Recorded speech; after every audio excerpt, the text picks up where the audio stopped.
প্রশাসনিক কর্মকর্তারা তার পেশাগত দায়িত্ব পালন করবেন, নির্বাচন কমিশন তার পেশাগত দায়িত্ব পালন করবেন। সেখানে যদি বিচ্যুতি থাকে সেটা আমরা ধরব, কিন্তু সেখান থেকে কোনো রকম সুবিধা নেওয়ার চেষ্টা কোনো দল করবে না।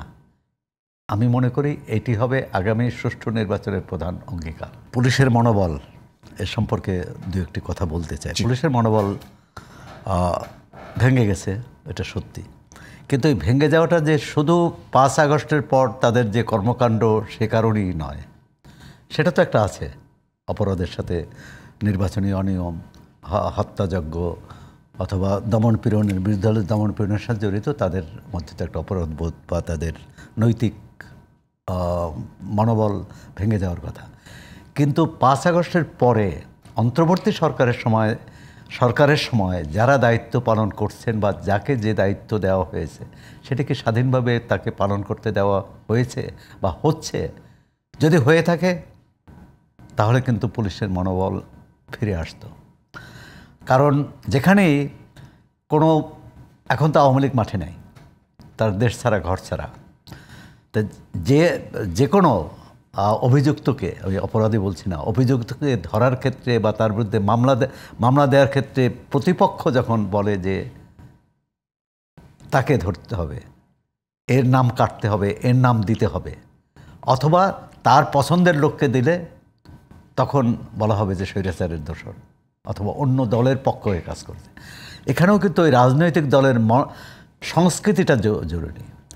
ধরেন যে এই যে 30টি দল, তারা যদি একসঙ্গে জুলাই সনদ সই করেছেন, 2-3টে 4টে করেনি, তারা যদি এই মনোভাব দেখেন যে পুলিশ তার পেশাগত দায়িত্ব পালন করবে, প্রশাসনিক কর্মকর্তারা তার পেশাগত দায়িত্ব পালন করবেন, নির্বাচন কমিশন তার পেশাগত দায়িত্ব পালন করবেন, সেখানে যদি বিচ্যুতি থাকে সেটা আমরা ধরব, কিন্তু সেখান থেকে কোনো রকম সুবিধা নেওয়ার চেষ্টা কোনো দল করবে না।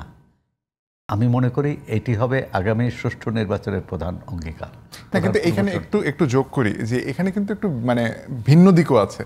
যেটা হয় যে দীর্ঘদিনের চর্চার ফলে দল যখন সুবিধা নিতে নাও যদি চায়, তারা যদি সবাই কমিটেড হয়, যারা এবি পার্টি সহ বিভিন্ন দল যারা আছেন যে কমিটেড, আমরা পুলিশকে ব্যবহার করব না, কিন্তু এমন মানসিকতাও তো আছে যে পুলিশ যদি গিয়ে কারো কাছে ভালো হতে চায়, যে তিনি মনে করছেন যে এই দলটা আগামীতে সরকার গঠন করবে, আমি তার সুনজরে থাকার চেষ্টা করি, এই মানসিকতা আপনি কি করে পাল্টাবেন?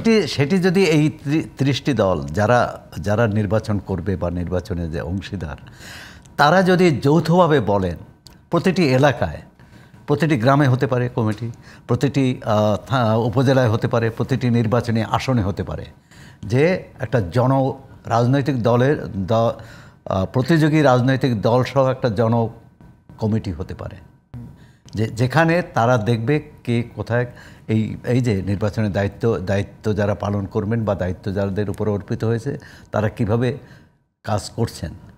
তারা অন্যায় করলে সেটি দল বিশেষ না। এখন তো যে সংস্কৃতি, সেটা হচ্ছে যার যেখানে ক্ষমতা আছে, যার যেখানে প্রতিপত্তি আছে, তিনি যে বলবেন যে আমার কথা শুনতে হবে, সেটি যাতে না হয়, সেক্ষেত্রে জুলাই সনদের মধ্যে এটাও অন্তর্ভুক্ত করা যেতে পারে কিনা আমি মঞ্জু ভাইকে বিবেচনা করার জন্য বলবো, যে এলাকা ভিত্তিক, যে এখানে কেউ কারো উপর হস্তক্ষেপ করবে না, কেউ ফেভারও নিতে চাইবে না, কেউ কাউকে বাধা দিতেও চাইবে না। এই মানসিকতা যদি রাজনৈতিক দলগুলো তৈরি করতে পারে, তাহলে যেটি প্রধান উপদেষ্টার বরাত দিয়ে মঞ্জু ভাই বললেন, তাহলে ভালো নির্বাচন করা কঠিন না। আর যদি এটা না পারে, সেটা দলের ভিতর কোন্দল হতে পারে, সেটা আন্তদলীয় কোন্দল হতে পারে, সেটি পছন্দ অপছন্দের ব্যাপার হতে পারে।